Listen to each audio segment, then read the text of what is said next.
যার বিরুদ্ধে যাওয়ার সাহস বিশ্ব ব্রহ্মাণ্ডে কারোর নেই, সেই রাবণের কথা স্বয়ং তার পুত্রই অগ্রাহ্য করছে। আমি তোমার থেকে এটা আশা করিনি মেঘনাদ। আমি যা করেছি লঙ্কার জন্য করেছি পিতা। লঙ্কার যুবরাজ হওয়ার সুবাদে এটা আমার কর্তব্য ছিল। আমি কেবল আমার কর্তব্য পালন করেছি। যুবরাজের কর্তব্যের সাথে কিছু নিয়ম জড়িত থাকে। তার মধ্যে সব থেকে বড় নিয়ম হলো নিজের রাজার আদেশের অবমাননা না করা।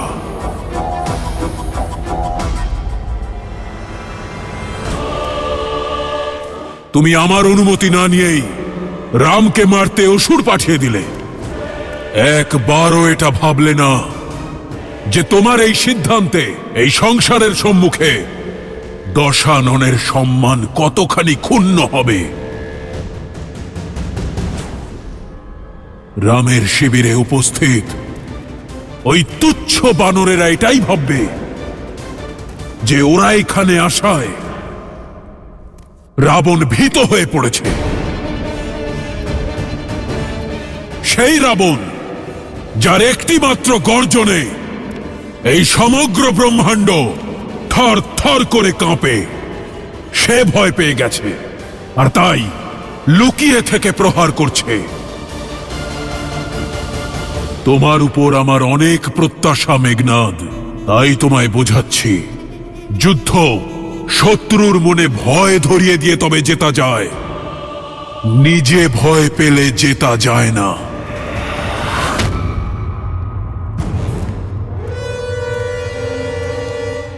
পিতা আমায় ক্ষমা করবেন, কিন্তু যুদ্ধ তো রণনীতির দ্বারাও জয় করা যায়। আর যে আপনার বিরুদ্ধে যুদ্ধ ঘোষণা করেছে তাকে আপনার এই মেঘনাদ কি করে জীবিত ছাড়তে পারে?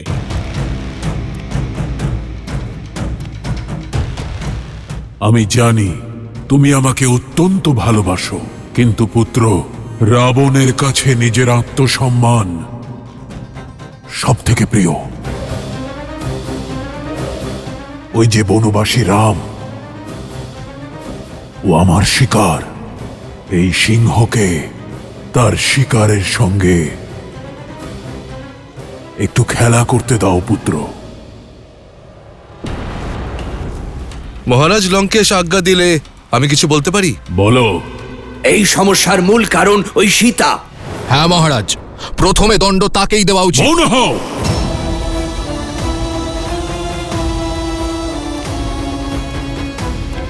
এই রাজসভায় সবাই যেন মনে রাখে, যতক্ষণ না রাবণ চাইছে কেউ পরামর্শ দেবার মূর্খতা করবে না।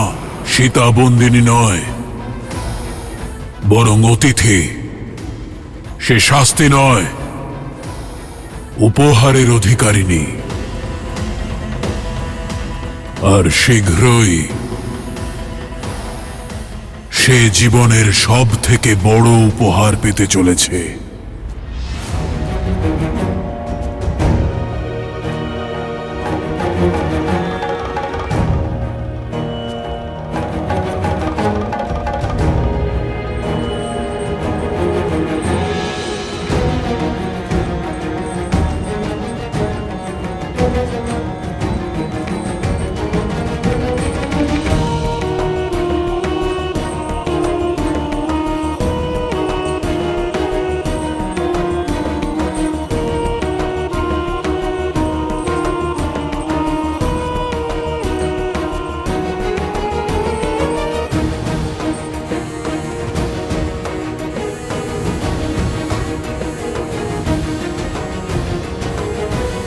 সীতা, পিতাশ্রী, সীতা মা।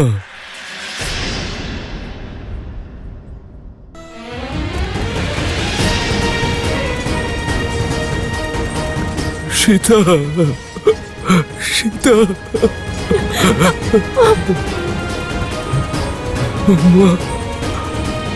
মারে।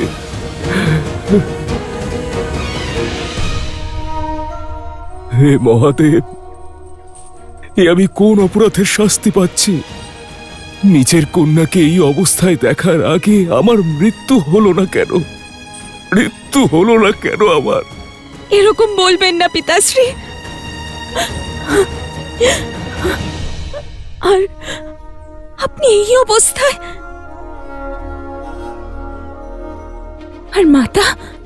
তোমার চলে যাওয়ার পর আমরা এমনি ভেঙে পড়েছিলাম সীতা, কিন্তু রাবণের কারণে মিথিলা বিধ্বস্ত হয়ে গেছে। রাবণের কুনজর মিথিলার ওপরও পড়েছে সীতা, আর আমাদের রাজ্যকে হরণ করে জানি না কত নির্দোষকে হত্যা করেছে ও। আর এখন রাবণের সেনা অযোধ্যার বিনাশ করার জন্য এগোচ্ছে। সীতা, রাবণকে বাধা দেবে এমন ক্ষমতা কারণ নেই। অনেক কষ্ট সহ্য করার পর তোমার সাথে দেখা করার সুযোগ পেয়েছি। পিতাশ্রী, রাবণের অহংকার আর ওর পাপের বিনাশ হবে। পিতাশ্রী, শ্রীরাম আসছেন এখানে। সীতা, এবার আমি তোমাকে যা বলতে চলেছি তুমি হয়তো বিশ্বাস করবে না যে আমি বলেছি। যুদ্ধ এই সমস্যার সমাধান নয় সীতা, বরং আমি ভয় পাচ্ছি যে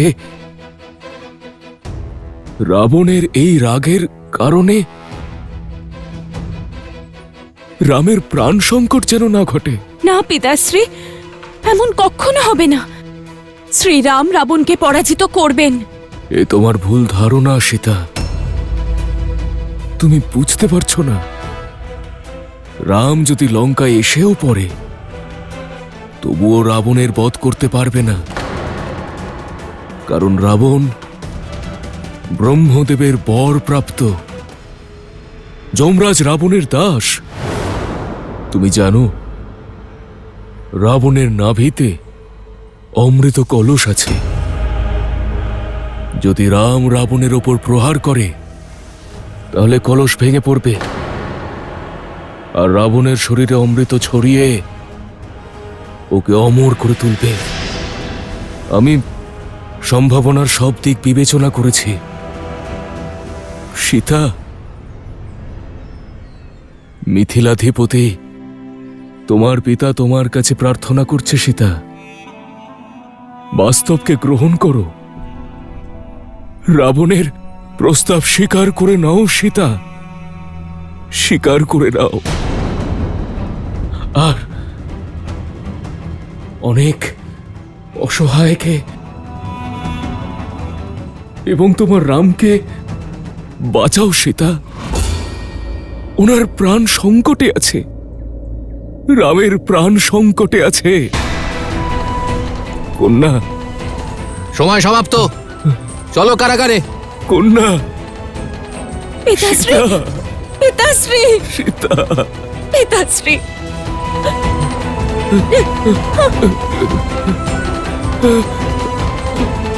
আমি তোমায় যা বললাম তার পালন অবশ্যই করো। রামের প্রাণ সংকটে আছে।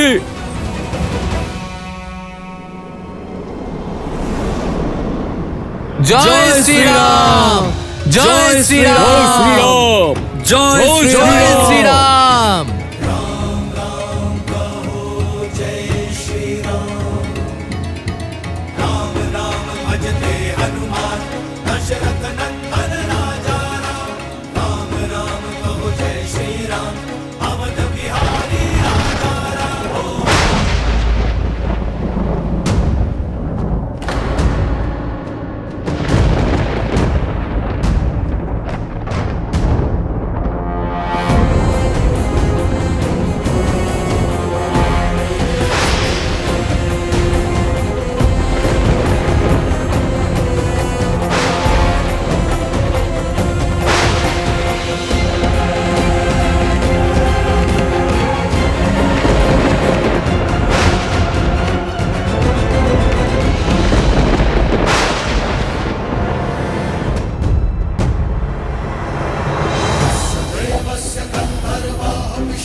উত্তম, আমি তোমার মায়ায় অত্যন্ত প্রসন্ন অমারুত।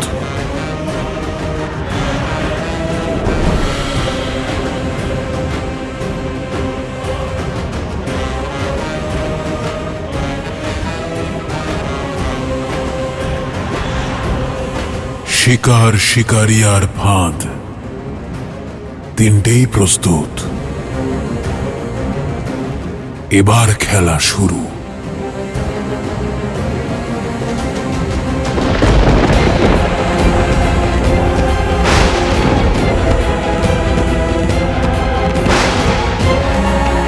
শুধু নিয়তি নয়, এখন প্রকৃতিও আমাদের পরীক্ষা নিচ্ছে দাদা। আমাদের এই সমস্যা এত সহজে দূর হবে না। ধর্মের পথ পুষ্প দিয়ে নয়, কাঁটা দিয়ে ভরা থাকে লক্ষণ। ধর্মের পথে বিজয়ী হতে গেলে অনেক বাধার সম্মুখীন হতে হবে, কিন্তু আমাদের নির্ভীক হয়ে এগিয়ে যেতে হবে।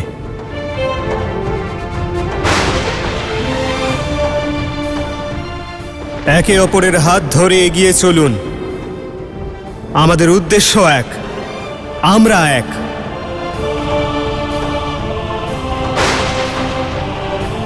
তোমাদের মধ্যে আমি আছি,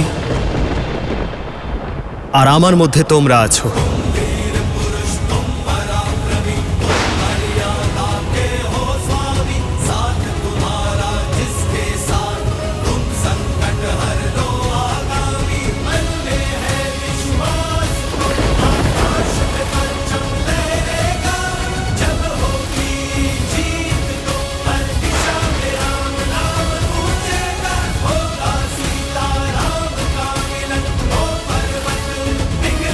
জয় শ্রীরাম, জয় শ্রীরাম, জয় শ্রীরাম।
হঠাৎ এই উৎসব কিসের?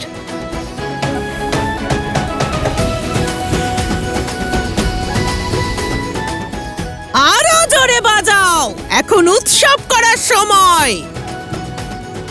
যুদ্ধ শুরু হওয়ার আগেই সমাপ্ত হয়েছে। লঙ্কেশ জয়ী হয়েছেন। বয়াম রক্ষামা, বয়াম রক্ষামা, বয়াম রক্ষামা। এবার আমাদেরকেও আর অশোক বাটিকায় পাহারা দিতে হবে না।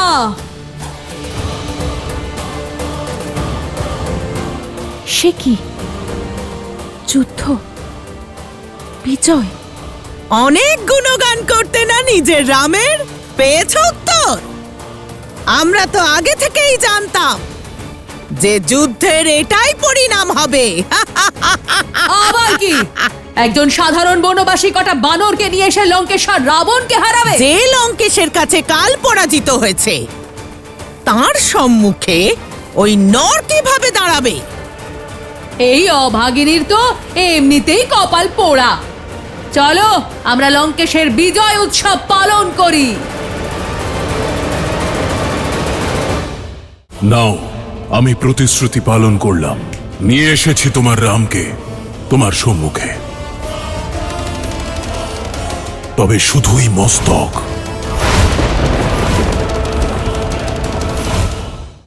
যখন সত্য জানতে পারবে তখন রাম নাম জপ করা নিজে থেকেই ছেড়ে দেবে।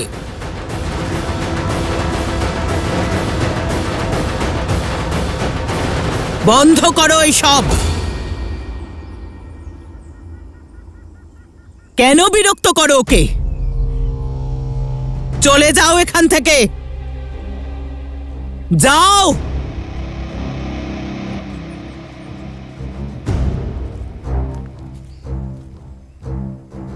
ত্রিজটা, এরা কেন উৎসব পালন করছে? কোন বিজয়ের কথা বলছে এরা? আমি সংবাদ পেয়েছি লঙ্কেশ মায়াবী অসুরদের সেনা পাঠিয়েছিলেন শ্রীরামকে হত্যা করার জন্য। সেই জন্যই এরা। কি আক্রমণ?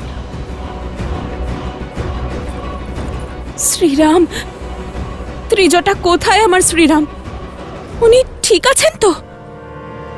জানি না, কিন্তু এই আনন্দ দেখে মনে হচ্ছে উনি হয়তো জয়ী হয়েছেন।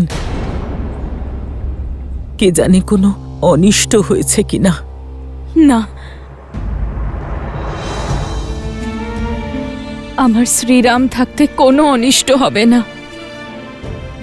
আমার শ্রীরাম আসবেন, সব বাধা পেরিয়ে আসবেন, সব সীমা অতিক্রম করে আসবেন। উনি আমার জন্য আসবেন ত্রিজটা। প্রার্থনা করছি তোমার বিশ্বাসের জয় হোক। 10 লোকের অধিপতি লঙ্কাপতি মহারাজ দশানন প্রবেশ করছেন।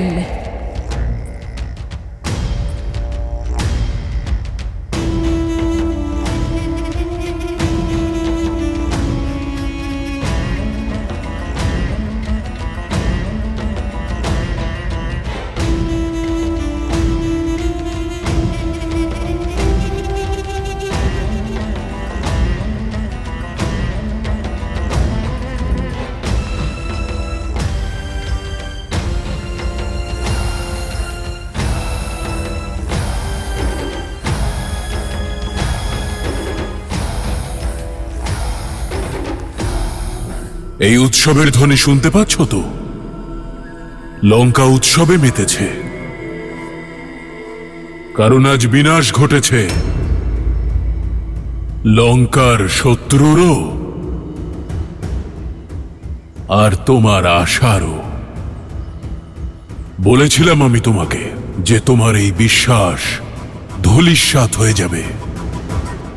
কি ভেবেছিলে তুমি? তোমার ওই রাম কিছু বানরের সাহায্য নিয়ে দশাননকে পরাস্ত করবে? এক তুচ্ছ মানুষ রাক্ষসরাজ রাবণকে পরাজিত করবে? সত্যি বলতে কি তোমার নিরন্তর প্রশংসায় অনেকবারই মনে হয়েছে যে রাম কোনো দিব্য পুরুষ, কিন্তু ভ্রান্ত ছিল তোমার বিশ্বাস। সমগ্র সংসার আজ দেখল রামের শৌর্য।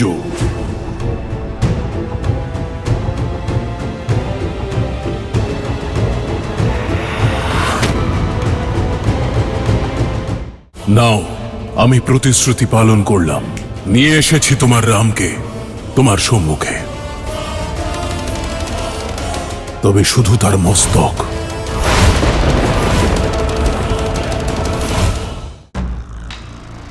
নারীরা এত জেদি হয় কেন?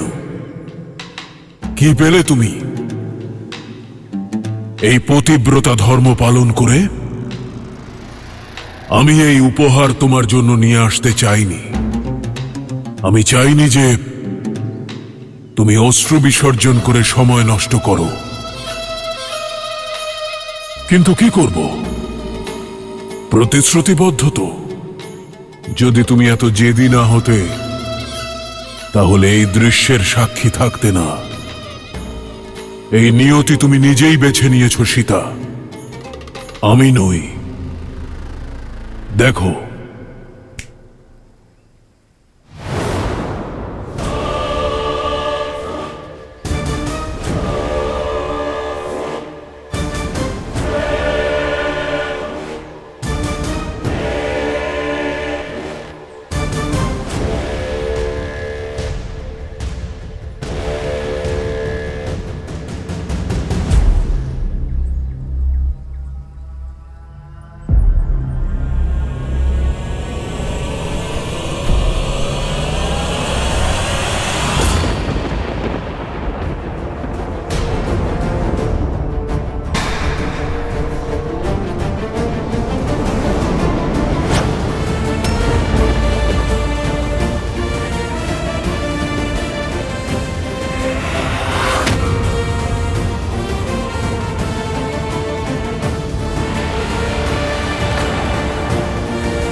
রামের মস্তক ছিন্ন করতে ততটা আনন্দ পাইনি যতটা আমি ভেবেছিলাম।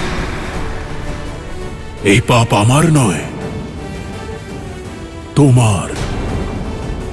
নাও, আমি প্রতিশ্রুতি পালন করলাম, নিয়ে এসেছি তোমার রামকে তোমার সম্মুখে, তবে শুধুই মস্তক।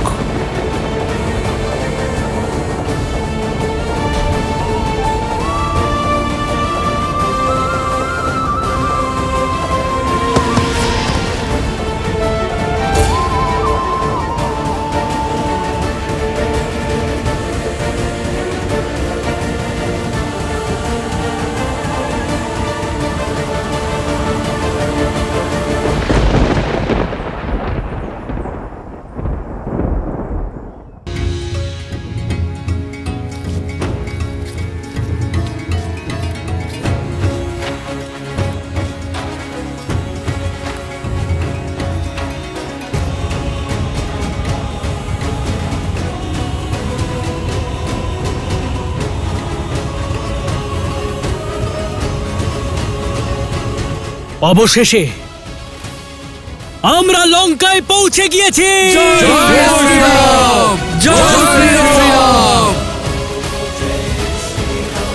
এবার আদেশ করো দাদা, এই পাহাপ নগরীকে ধ্বংস করার জন্য আমি আর অপেক্ষা করতে পারছি না।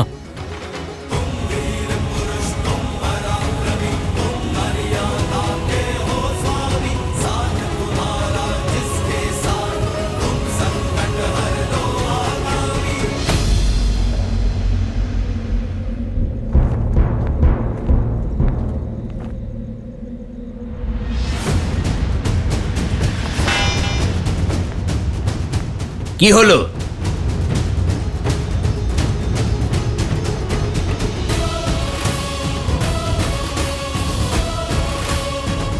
এটা কোনো ছোটখাটো দল নয়, বিরাট বড় সেনাবাহিনী। অসম্ভব! 100 যোজন পার করে এরা কিভাবে এলো? এবার কি করব? আমরা কি করব? মহারাজকে সংবাদ দিতে হবে।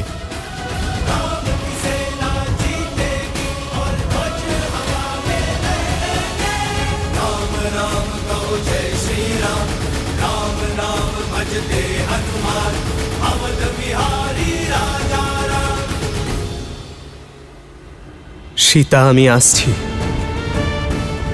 বিবাহে দেওয়া প্রতিশ্রুতি পালন করতে, তোমার অটুট ভালোবাসার আশা পূরণ করতে, আর লঙ্কার বিনাশ করে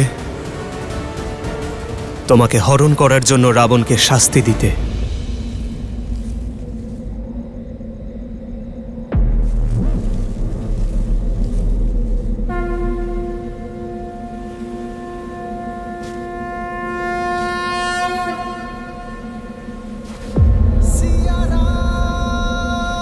জয় শ্রীরাম! জয় শ্রীরাম! জয় শ্রীরাম!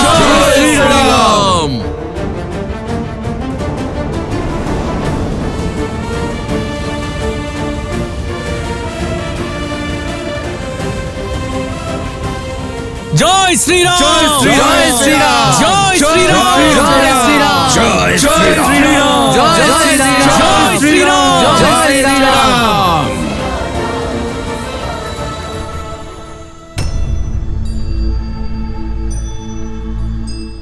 না না না না না না, এ হতে পারে না। আমার শ্রীরাম আমায় ছেড়ে যেতে পারেন না। এ কি করে হতে পারে? যা দেখছি তা সত্য কেন মনে হচ্ছে না। বিশ্বাস করতে পারছি না যে আপনি নেই। মৃত্যু আগে আমায় কেন গ্রহণ করলো না? কেন দেবতারা আমাকে সংকেত দিলেন না? কেন মহাদেব আমার পাশে থাকলেন না? কেন আমার মন মানতে চাইছে না যে এটা আপনি? প্রত্যক্ষের প্রমাণের প্রয়োজন পড়ে না সীতা, নিজের নিয়তি স্বীকার করো। বুঝতে পারছি একজন মানুষের ছোট্ট হৃদয় এত বড় শোক সামলাতে পারছে না, কিন্তু কি করবে? সত্যকে তো আর অস্বীকার করা যায় না। না, মিথ্যে বলছো তুমি। যতক্ষণ আমার শ্রীরামের হাতে ধনুক আছে, কালও ওনাকে স্পর্শ করতে পারবে না। এটা সত্য নয়, হতে পারে না, এ সত্য নয়। তোমার পিতার বন্দিদশা মিথ্যে, রামের ছিন্ন মস্তক মিথ্যে, কিন্তু এটাও কি মিথ্যে?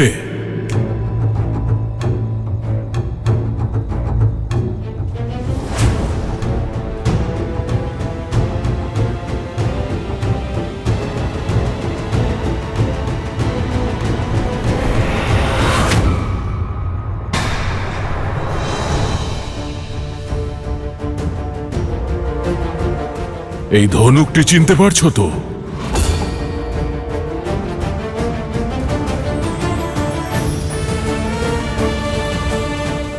এটা তোমার ওই বনবাসীর ভেঙে যাওয়া ধনুক, যার ভরসায় বলেছিলে কালও নাকি তাকে ছুঁতে পারবে না। ওর মস্তক ছিন্ন করার আগে এটা ভঙ্গ করা হয়েছে। তুমি মেনে না নিলেও সত্যটা বদলাবে না সীতা।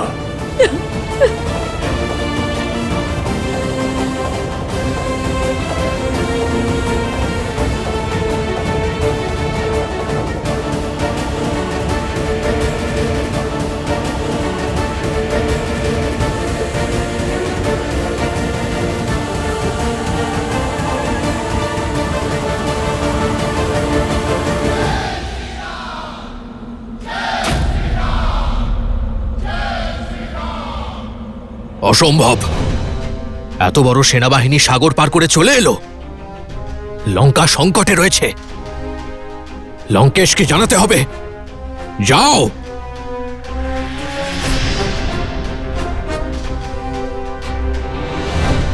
শুনতে পেলে না? শত্রু দ্বারে পৌঁছে গেছে। মহারাজকে সংবাদ দাও। যাও। লঙ্কেশকে এই অশুভ সংবাদ দেওয়ার সাহস কার মধ্যে আছে? যার মুখ দিয়ে এই সংবাদ বেরোবে তার মস্তক ধর থেকে আলাদা হয়ে যাবে।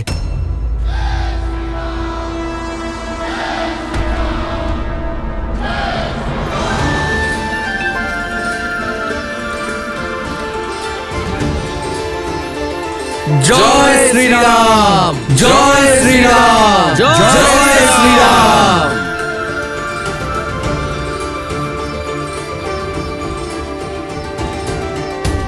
ওই চূড়া থেকে আমরা সম্পূর্ণ লঙ্কা দেখতে পারবো।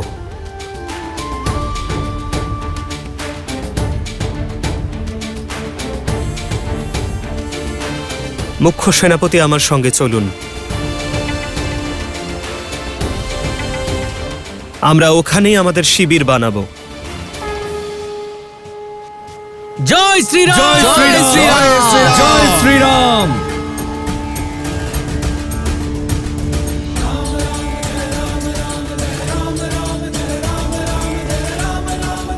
সাবধানে লক্ষণ। হ্যাঁ দাদা।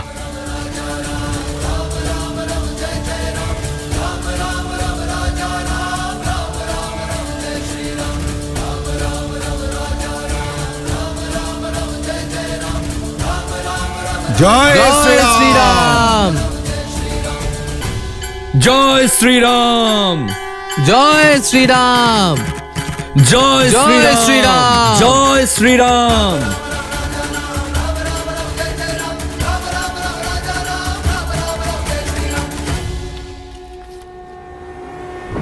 মহারাজ যদিও বা দয়া করে দেন, কিন্তু তুমি যদি এক্ষুনি ওনার কাছে এই সংবাদ নিয়ে না যাও, তাহলে তোমার মস্তক ধর থেকে আমি আলাদা করে দেব। যাও।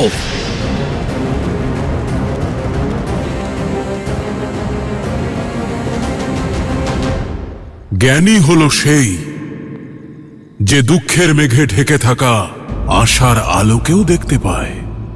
আর তুমি তো পরম বিদুষী। ভাবো, স্বামীর মৃত্যুর পরে তো তুমি পতিব্রতা ধর্ম থেকে মুক্তি পেয়েছ। এখন তুমি নির্দ্বিধায় লঙ্কার পাটরানী হতে পারো। ঐশ্বর্য আর সুখ বেছে নাও। আমি কথা দিচ্ছি, নতুন জীবনে তোমাকে কোনো দুঃখ ভোগ করতে হবে না। মেনে নাও, আমরা দুজন একসঙ্গে এই সংসারে রাজত্ব করব। মিথিলা আমার অধীনে, আর অযোধ্যা অতি শীঘ্রই পরাস্ত হবে। তাই বন্ধ করো এই ব্যর্থ বিলাপ, আর আমার হাত ধরো।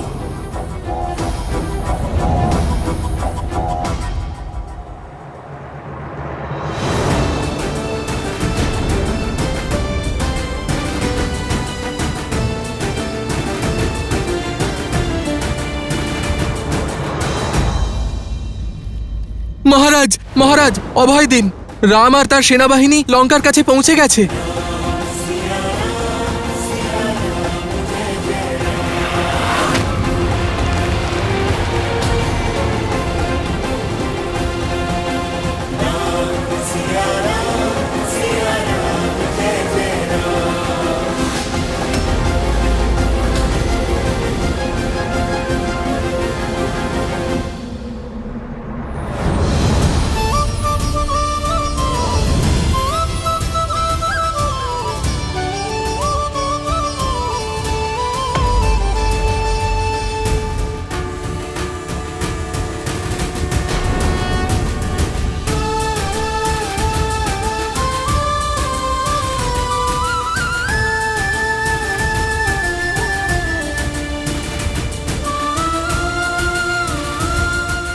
আমার আশা সমাপ্ত হয়নি, তোমার মায়া সমাপ্ত হয়েছে রাবণ।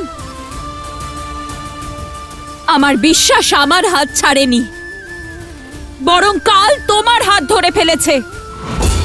আর এখন আমার আর কোনো আশ্বাসের প্রয়োজন নেই, কারণ আমার শ্রীরাম এসে গেছেন। কারণ আমার শ্রীরাম এসে গেছেন। রাম এসেছে, কিন্তু ফিরে যেতে পারবে না। আজ যেভাবে আমার মায়ার বিনাশ হয়েছে, সেইভাবেই তোমার চোখের সামনে তোমার রামের প্রাণ হরণ করব আমি। রাম লঙ্কার দিকে নয়, তার মৃত্যুর দিকে অগ্রসর হয়েছে। সমগ্র সংসার দেখবে, ওখানে রামের রক্ত ঝরবে, আর এখানে তোমার অশ্রু। রাবণ তার প্রতিশ্রুতি থেকে কখনো বিমুখ হয় না। কোথায় রাম? আমিও তো দেখি। একজন সাধারণ মানুষ কোন সেনা নিয়ে এসেছে?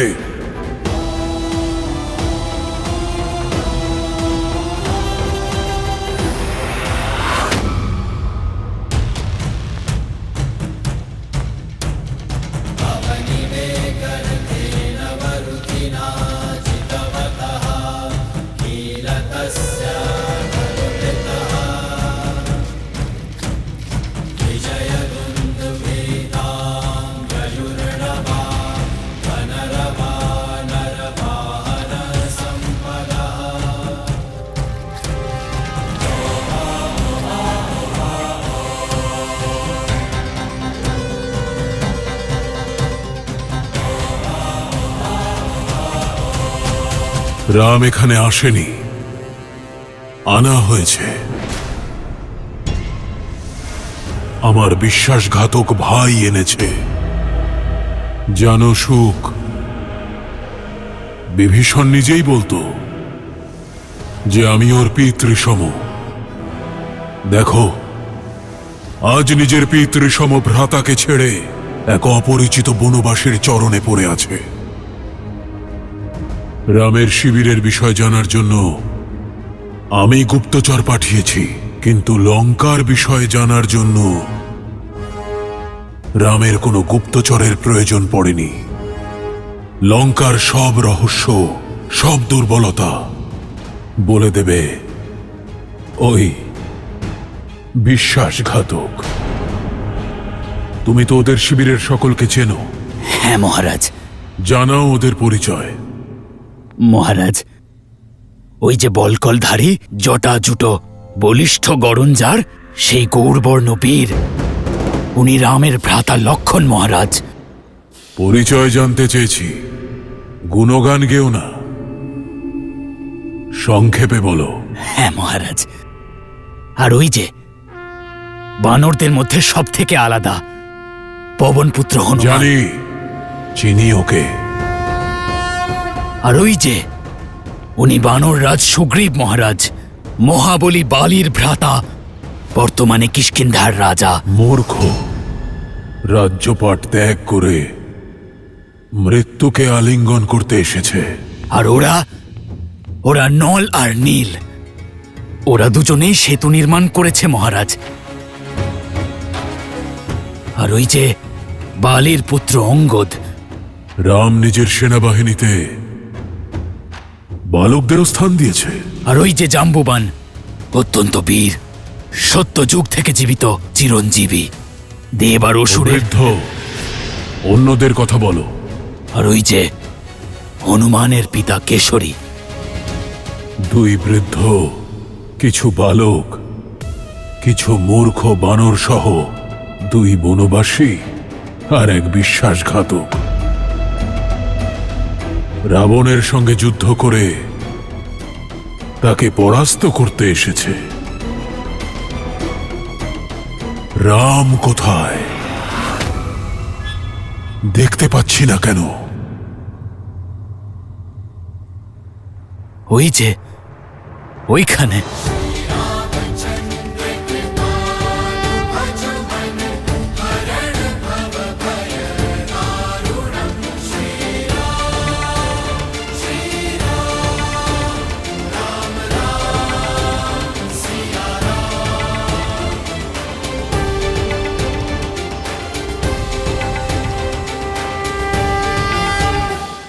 উনি আমার ভ্রাতা, লঙ্কাধিপতি দশানন রাবণ। এই পাপীর বেঁচে থাকার কোনো অধিকার নেই।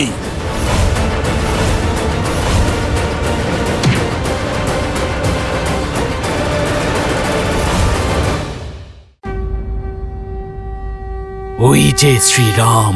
কেবল রাম। আজ আমার রক্তপাত করতে ইচ্ছে করছে না, নয়তো তোমার প্রাণ হরণ করতাম।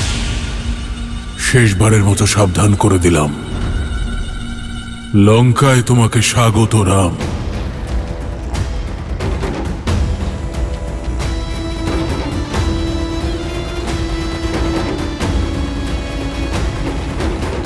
প্রভু,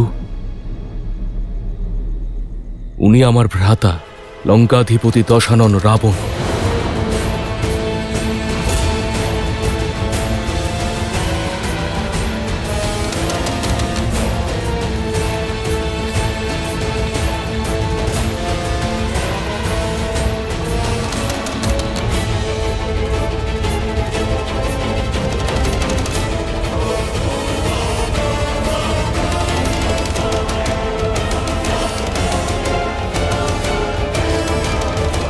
লঙ্কেশ বলেছেন যে বন্ধুত্ব সব সময় সমানে সমানে করা উচিত। আপনি লঙ্কার রাজার বন্ধুত্বকে স্বীকার করুন আর এই বনবাসীর সঙ্গ পরিত্যাগ করুন। তাহলে এই হলো রাবণ, যে আমায় প্রলোভন দিয়েছিল যাতে আমি আর বানর জাতি কলঙ্কিত হই। এই পাপীর বেঁচে থাকার কোনো অধিকার নেই। আহ! মিত্র দাঁড়াও।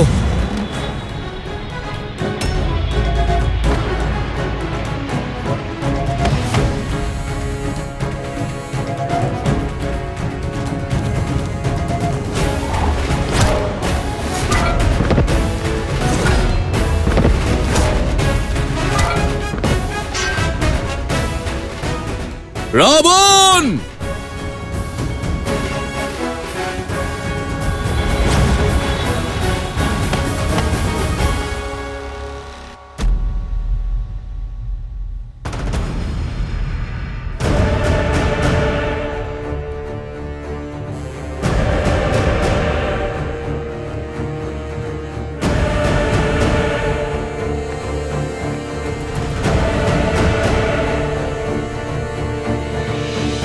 যথার্থই বানর, বিনা নিমন্ত্রণে যে কোনো স্থানে পৌঁছে যাওয়া স্বভাব তোমাদের। কালো বিনা আমন্ত্রণেই এসে পৌঁছই পাপী।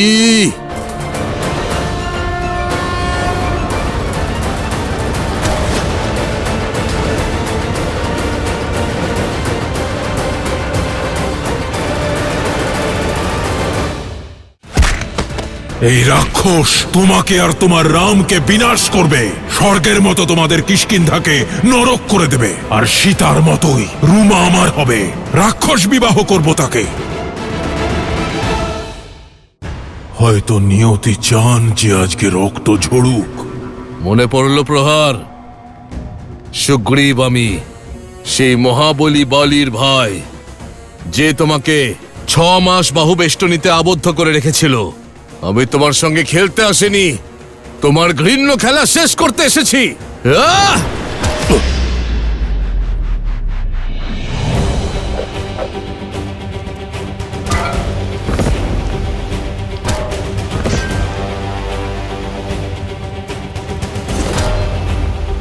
জয় শ্রীরাম।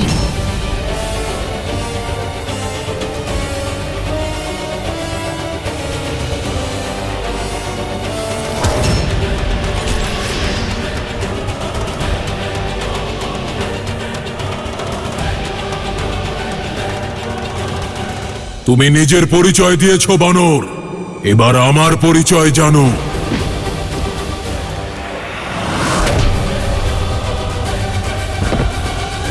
এই হাত দিয়েই কৈলাস তুলে নিয়েছিল দশানন। বীর নিজের পরিচয় প্রহারের পরেই দেয়। রাক্ষস আমি, রাক্ষস রাজ রাবণ।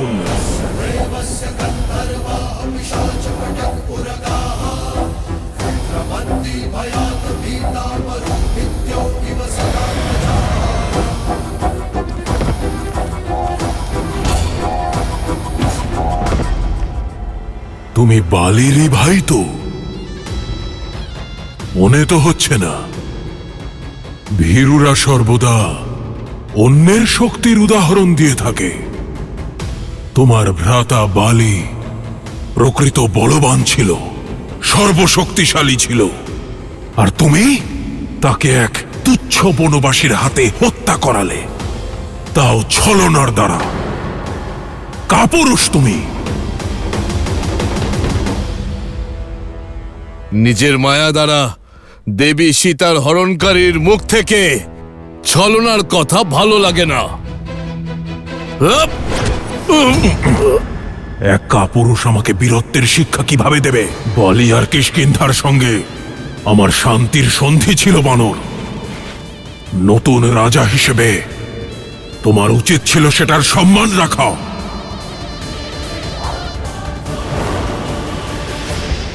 যে রাক্ষস নারীকে সম্মান করতে জানে না, তার আবার কিসের সম্মান?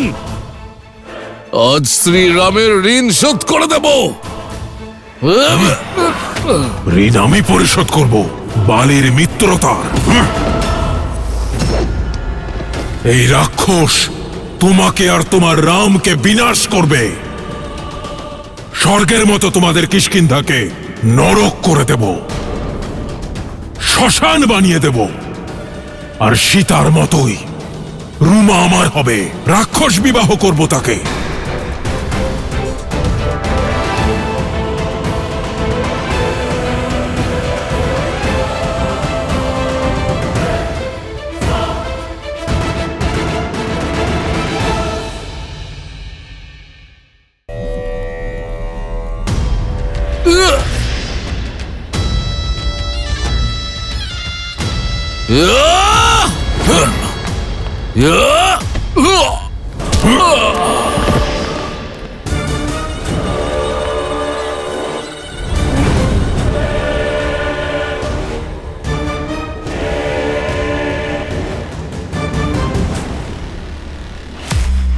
আমাকে আক্রমণ করার আগে তোমার স্মরণে রাখা উচিত ছিল যে কাল আমার দাস। এবার বলো, আমার থেকে কে রক্ষা করবে তোমাকে? তোমার ধর্ম, তোমার সত্য, তোমার রাম? মিত্র, তোমাকে বাঁচাতে কেউ আসবে না। সংকটে পড়লে কেবল শক্তির দ্বারাই বাঁচা সম্ভব। আর রাবণের সঙ্গে যুদ্ধ করার মতো শক্তি নেই তোমার দেহে। নিজের প্রাণ ত্যাগ করার জন্য প্রস্তুত হও বানর।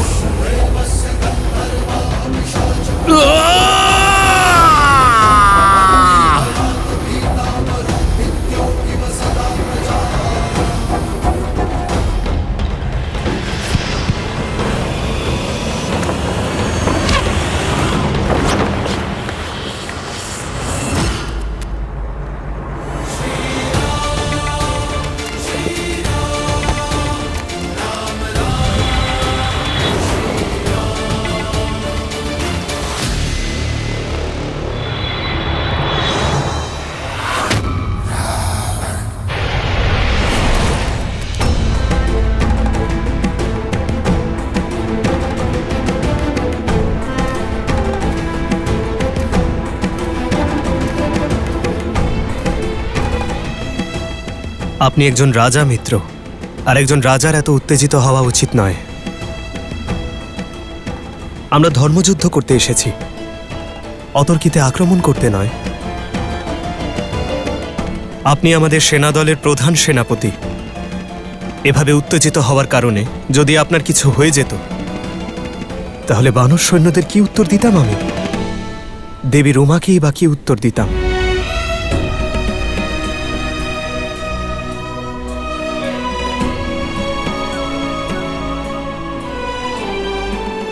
আমি ভুল করে ফেলেছি প্রভু।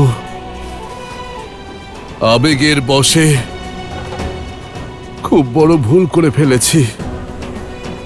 আপনি যে সৈন্যদল নিয়ে এত দূর এলেন, আমি সেই সৈন্যদলকে ছেড়ে রাবণের সঙ্গে একা যুদ্ধ করতে চলে গেলাম। ক্ষমা করে দিন। উঠুন মিত্র।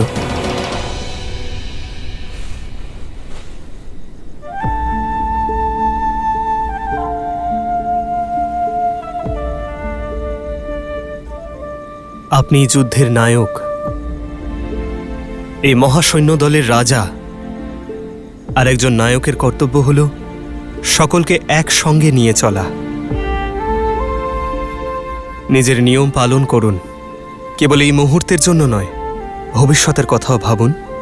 আবেগের বশবর্তী হয়ে নিজের বোধ বুদ্ধি হারিয়ে ফেলেছিলাম। রাবণের ওপর অতর্কিতে আক্রমণ করার দুঃসাহস দেখানো ভুল ছিল, কিন্তু নিজের ভুলকে সংশোধন করার প্রয়াস প্রশংসনীয়। নিজের সাহসের পরিচয় তো আপনি দিয়েছেন, এবার আপনার সামর্থ্যের পরিচয় দিন। আমরা শত্রুর সম্মুখে দাঁড়িয়ে আছি, আপনার বানর সৈন্য দলকে পথ দেখান, ওদের জন্য উদাহরণ স্বরূপ হন, আর এই যুদ্ধে আমার সহায়ক হন। এত বড় ভুল ক্ষমা করে দিয়ে আমাকে আপনি এত বড় দায়িত্ব অর্পণ করছেন। আপনার ভক্তকে পুনরায় তার মাথা তোলার সুযোগ দিচ্ছেন। আপনি ধন্য প্রভু, আপনি ধন্য।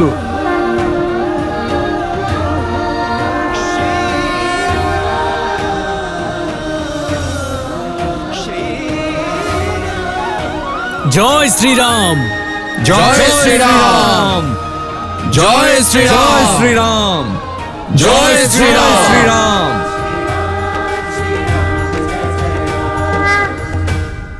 মুকুট সর্বদা রাজার মস্তকে শোভা পায়। সুখ, মহারাজ, কিষ্কিন্ধার রাজাকে তার মুকুট দিয়ে এসো। কোনো সংবাদ মহারাজ? প্রহারের পরে না থাকে সন্ধি, না সংবাদ। কি? হ্যাঁ, ওনার নাম হলো সুগ্রীব, দশাননের মতোই শক্তিশালী। সমস্ত লঙ্কাবাসী চিন্তিত। এখন সময় দুশ্চিন্তা করার নয়, বরং ভেবে দেখার। ভেবে দেখো, যে সেনাবাহিনীর একজন বানর লঙ্কেশের মস্তকে প্রহার করতে পারে, তাহলে যখন সেই সেনাদের নায়ক স্বয়ং রাবণের সামনে এসে দাঁড়াবেন, তখন উনি কি করবেন, কি হবে তখন? কাল প্রাতঃকালে দশানন বিশেষ সভা ডেকেছেন। আমি সভাতে গিয়ে সব সংবাদ নিয়ে আসব। কিন্তু সীতা, রাম কি করবেন যে লঙ্কাকে, লঙ্কেশকে আজ পর্যন্ত কেউ জয় করতে পারেনি? উনি কি করে পারবেন? যিনি সাগরকে স্বয়ং পথ দেখাতে বাধ্য করেছেন, যিনি বানরদের যোদ্ধা বানিয়ে দিয়েছেন, তার কাছে কিছুই অসম্ভব নয় ত্রিজটা। আর এবার উনি এমন কিছু করবেন যা এর আগে কেউ কখনো ভাবেনি। প্রভু, আপনার পরিকল্পনা অতি উত্তম। আপনার সঙ্গ এবং লঙ্কার অভ্যন্তরীণ পরিকাঠামো না জানা থাকলে এই পরিকল্পনা কখনোই সফল হতো না। এবার সকলে মন দিয়ে শুনুন। রাবণের মনে হয় যে লঙ্কার চারিদিক সমুদ্রে পরিবেষ্টিত থাকা ওর সবথেকে বড় শক্তি, আর আমরা ওর এই শক্তিকেই ওর দুর্বলতায় পরিবর্তন করব। লঙ্কায় প্রবেশ করার 4টি মুখ্য দ্বার আছে: পূর্ব দ্বার, পশ্চিম দ্বার, উত্তর দ্বার আর দক্ষিণ দ্বার। আমরা লঙ্কায় পৌঁছানো সকল খাদ্য এবং যুদ্ধের সামগ্রী যাবার পথ বন্ধ করে দেব। লঙ্কা সম্পূর্ণভাবে ঘিরে ফেলব। না বাইরে থেকে কেউ যেতে পারবে, আর না ভেতর থেকে কেউ বাইরে বেরোতে পারবে। এতে আমাদের 2টি লাভ হবে। প্রথমত, লঙ্কা দিনের পর দিন দুর্বল হবে, আর দ্বিতীয়ত, লঙ্কার সৈন্যদের মনোবল ভেঙে পড়বে। প্রভু, কোন সেনাপতি কোন দ্বারে থাকবে? প্রথমে বানর সৈন্যদের লঙ্কা ঘিরতে দিন, তারপর আমরা সিদ্ধান্ত নেব যে কোন সেনাপতি কোন দ্বার সামলাবেন। সর্বপ্রথম দক্ষিণ দ্বার ঘেরাও করা হবে, কারণ সেটি সবথেকে কম সুরক্ষিত। তারপর একদল সৈন্য পশ্চিম দ্বারে যাবে, আর সময় নষ্ট না করে একদল সৈন্য পূর্ব দ্বারে যাবে। উত্তর দ্বারের পরিস্থিতি সবথেকে বেশি গুরুত্বপূর্ণ আর সবথেকে বেশি সংবেদনশীল। যদি সেখান থেকে আক্রমণ হয়, তাহলে আমাদের সেনা এবং শিবির 2 আহত হবে। সেই জন্য এখানে পাহারা সবথেকে বেশি থাকবে। ওখানে আমি আমার সর্বশ্রেষ্ঠ নায়ককে পাঠাবো। তবে আমরা লঙ্কা ঘিরে নিশ্চিন্ত হতে পারবো না। আমাদের এই পরিকল্পনা দেখে রাবণ আর তার সৈন্য চুপচাপ থাকবে না। তাই সকল পরিস্থিতির জন্য আমাদের প্রস্তুত থাকতে হবে।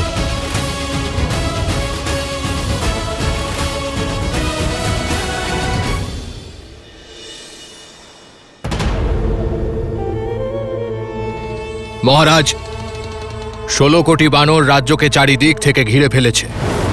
সকল দুয়ারেই বানরদের আধিপত্য। পরিস্থিতি বড়ই জটিল মহারাজ। পথ দেখান, এই পরিস্থিতি থেকে কিভাবে উদ্ধার পাব? পরিস্থিতি খুবই সাধারণ প্রহস্ত, আর পথ সরল। আমাদের রামকে বধ করতে হবে। এই সংসারের সম্মুখে দৃষ্টান্ত স্থাপন করতে হবে রাবণের শক্তির। ওর সেনাদের সংহার এমন ভয়ঙ্কর হওয়া প্রয়োজন যাতে এই সমগ্র সংসার রাক্ষসদের নামে থরথর করে কাঁপে। আগত যুগ যুগান্তর ধরেও যেন লঙ্কার উপর আক্রমণ করার সাহস কেউ না দেখায়। প্রমাণ করে দিতে হবে যে মহাদেবের এই ভক্ত লঙ্কেশ দশানন রাবণের সম্মুখে কেউ টিকতে পারবে না। তা সে নর হোক বা স্বয়ং নারায়ণ।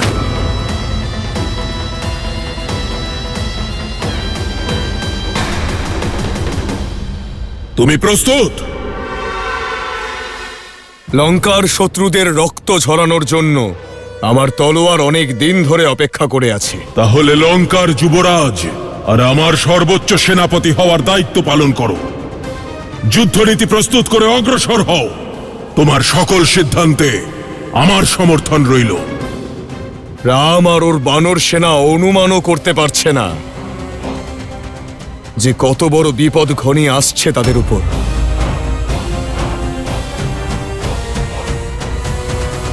এখন আর অপেক্ষা কিসের দাদা? চলো এই লঙ্কায় আক্রমণ করি আমরা। ভ্রাতা লক্ষণ ঠিকই বলেছেন প্রভু। শত্রুদের প্রস্তুত হবার সুযোগ কেন দেব? শীঘ্রই আমাদের বিজয় পতাকা উত্তোলন করা উচিত।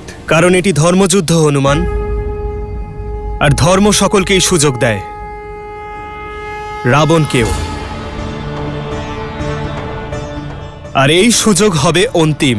কিন্তু কেন দাদা? কারণ এতে কেবল রাবণ এবং তার সৈন্যদলেরই ক্ষতি হবে না, সৈন্যদলের পরিবার এবং তাদের ভবিষ্যৎ ক্ষতিগ্রস্ত হবে। তাই শ্রেষ্ঠ যুদ্ধ হল যুদ্ধ না হওয়া, আর সব থেকে ভালো যুদ্ধনীতি যুদ্ধ প্রত্যাহার করা। তাই শান্তি প্রস্তাব পাঠানোর ব্যবস্থা করা হোক। রাবণকে এই অন্তিম সুযোগ দেওয়া আবশ্যক। প্রভু, কিন্তু এই শান্তি প্রস্তাব নিয়ে কে যাবে? জাম্ববান, আপনি সব থেকে বেশি অভিজ্ঞ এবং জ্ঞানী। আপনিই বলুন, কাকে পাঠানো উচিত হবে? প্রভু, লক্ষণের ক্রোধের সঙ্গে আমরা সকলেই পরিচিত। সেখানে রাক্ষসেরা যদি কিছু করে বসে আর লক্ষণ নিজের ধৈর্য হারিয়ে ফেলে, তখন আপনার পরিকল্পনা অসফল হয়ে যাবে। আর হনুমান তো আগেই লঙ্কার ভক্ষক এবং লঙ্কেশের শত্রু হয়ে গেছে। তাকে পাঠানো অবসর নয়, যুদ্ধের সংবাদ দেওয়া হবে। আর মহারাজ সুগ্রীব কাল যা করেছেন, তারপরে রাবণ আর তার মধ্যে কোনো বাক্যালাপ হতেই পারে না। নল আর নীল সেতু নির্মাণে সক্ষম হলেও তারা বাক্যালাপে ততটা প্রখর নয়। আমাদের এমন কাউকে দরকার যে ন্যায়প্রিয় এবং শান্তিপ্রিয়, যে শক্তিমানও এবং বুদ্ধিমানও, যে বাকচাতুর্য এবং বাহুবলে নিপুণ, যে আচরণে সংযমী এবং একজন রাজার সঙ্গে কথা বলার যোগ্য পদে রয়েছে, যে আগামীর রাজা।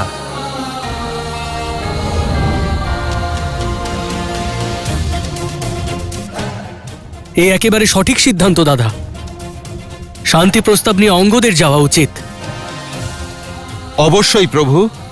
অঙ্গদ আমার শিষ্য, ওর যোগ্যতার উপর আমার পূর্ণ বিশ্বাস আছে। অঙ্গদ, প্রভু, আমি সেনাদের মধ্যে সবচেয়ে ছোট, আর এত বড় দায়িত্ব আমার উপর। এও আবশ্যক অঙ্গদ। শত্রুর জানা উচিত যে এই সৈন্যদলের সব থেকে ছোট সদস্য বুদ্ধি, শক্তি এবং নীতিতে কত প্রবল। আমি শান্তি প্রস্তাবের দায়িত্ব তোমাকে দিতে চলেছি অঙ্গদ। এই কার্য অত্যন্ত গুরুত্বপূর্ণ এবং কঠিনও। আমি আপনাকে হতাশ করব না প্রভু। জানি অঙ্গদ, আমার বার্তা রাবণকে স্পষ্ট ভাষায় বুঝিয়ে দিও। বলে দিও এটি অন্তিম বিকল্প এবং অন্তিম প্রস্তাব। যদি এখনো সে জেদে অটল থাকে, আমার সীতাকে ফিরিয়ে না দেয়, তাহলে যুদ্ধই অন্তিম বিকল্প হবে আর রাবণের অধর্মের লঙ্কার বিনাশ হবে।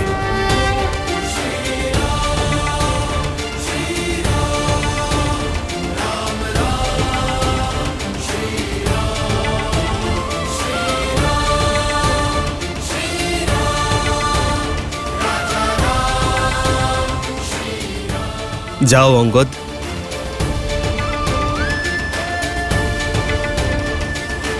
জয় শ্রীরাম। জয় শ্রীরাম। অঙ্গদ, নিজের গুরুর মান রেখো। কোনো সংবাদ আছে হনুমান কাকা? খুব ধৈর্য সহকারে কাজ করবে অঙ্গদ। আবেগের বশে সিদ্ধান্ত নেওয়া একেবারেই অনুচিত। কিন্তু হ্যাঁ, যদি কেউ প্রভু শ্রীরামের নামে কটু কথা বলে আর তাকে অপমান করে তাহলে একবার স্মরণ করো যে তুমি কার শিষ্য।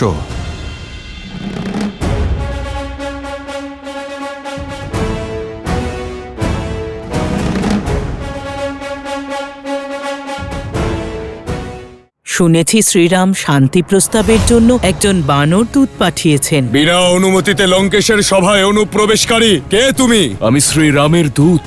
শ্রীরামের বার্তা নিয়ে এসেছি রাবণের জন্য।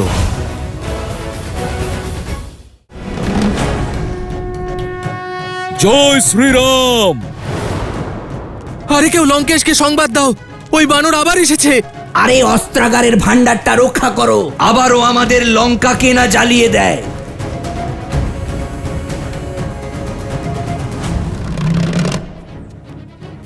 যোদ্ধা নই, দূত এসেছে শ্রীরামের বার্তা নিয়ে। লঙ্কেশের কাছে পৌঁছানোর পথ বলবে না নিজেই তৈরি করে নেব?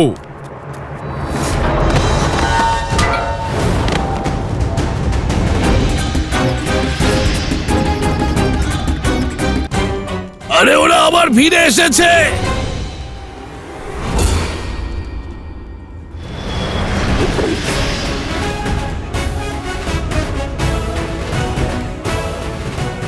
রাবণ, সোজা গিয়ে ডান দিকে যেতেই সভাগৃহ।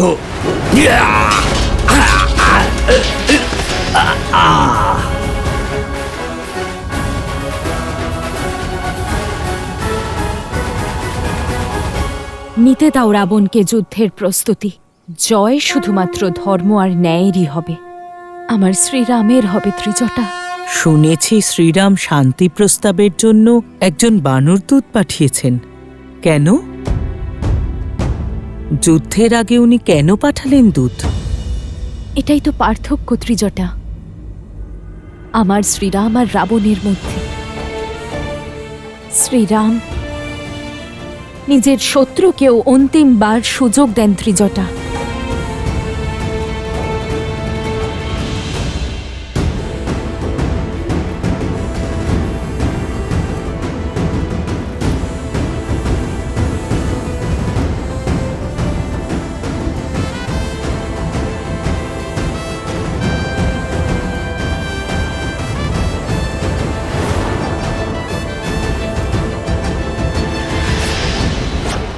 আরে আরে বসে থাকুন, আমি তো কেবল শ্রীরামের দূত। এখানে যখন শ্রীরাম আসবেন ওনার সম্মানার্থে তখন দাঁড়াতে পারেন। বিনা অনুমতিতে লঙ্কেশের সভায় অনুপ্রবেশকারী কে তুমি? মনে হয় আপনার শ্রবণ শক্তি কমে এসেছে। আমি শ্রীরামের দূত, আর আমার কোথাও যাওয়ার জন্য শুধুমাত্র শ্রীরামের অনুমতির প্রয়োজন, অন্য কারণ নয়। আমি শ্রীরামের বার্তা নিয়ে এসেছি রাবণের জন্য। জানি আমি কি সংবাদ পাঠিয়েছে ওই বনবাসী।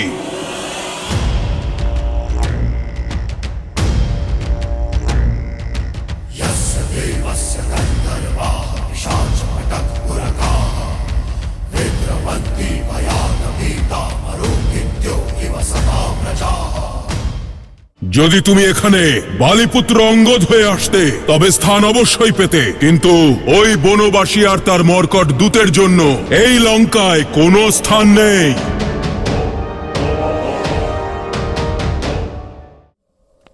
শান্তি প্রস্তাব পাঠিয়েছে। আরো একবার সন্ধির প্রস্তাব দিয়েছে। এক কাপুরুষের কাছে এটাই আশা করেছিলাম।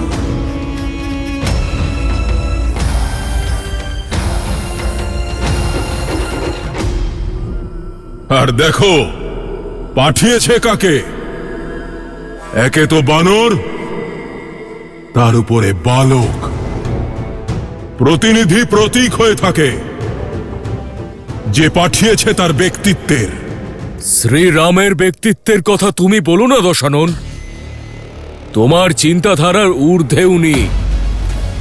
আর তুমি যদি ওনার প্রতিনিধির কথা বলো, তবে শ্রীরাম আমাকে এখানে পাঠিয়ে বুঝিয়ে দিয়েছেন যে ওনার সেনার সবচেয়ে কনিষ্ঠ বালকও ওনার কাজ সম্পন্ন করার জন্য সক্ষম। আর তুমি যদি বানর হওয়ার কথা বলো, তাহলে এই বানর সেই মহারাজ বালির পুত্র, যিনি 6 মাস ধরে তোমার উপযুক্ত সৎকার করেছিলেন। মনে আছে তো? রাবণের সঙ্গে উপহাস। বালক, যদি আমি চাই এই মুহূর্তেই তোমার প্রাণ হরণ করতে পারি, কিন্তু আমি এমনটা করব না। কারণ তুমি আমার মিত্র বালির পুত্র, আমার পুত্র সম। আর মিত্রদের মধ্যে যুদ্ধ শোভা পায় না। কত লজ্জাজনক কথা এটা যে কিষ্কিন্ধার যুবরাজ, কিষ্কিন্ধার ভবিষ্যতের মহারাজ এক বনবাসীর চরণের দাস হয়ে বসে আছে। সেই বনবাসীর যে তোমার পিতাকে ছলনার দ্বারা হত্যা করেছিল। এমন তুচ্ছ কাজ তোমার শোভা পায় না। তুমি তোমার ব্যবহারকেই তো তুচ্ছ প্রমাণ করছো দশানন। কিষ্কিন্ধার যুবরাজকে, শ্রীরামের দূতকে নিজের সভায় বিরাজমান হওয়ার উপযুক্ত স্থান না দিয়ে, আর আমাকে উপযুক্ত স্থান না দেওয়ার অর্থ তুমি আমার প্রভু শ্রীরামকে অপমান করছো। আরে আমি সহ্য করতে পারবো না। তাই প্রথমে তুমি আমাকে তোমার সভায় উপযুক্ত স্থান দাও, তারপরে আমি তোমায় শ্রীরামের বার্তা দেব। যদি তুমি এখানে বালিপুত্র অঙ্গদ হয়ে আসতে, তাহলে স্থান অবশ্যই পেতে। কিন্তু তুমি এখানে সেই বনবাসীর দূত হয়ে এসেছো, যার জন্য তার নিজের রাজ্যেই কোনো স্থান নেই।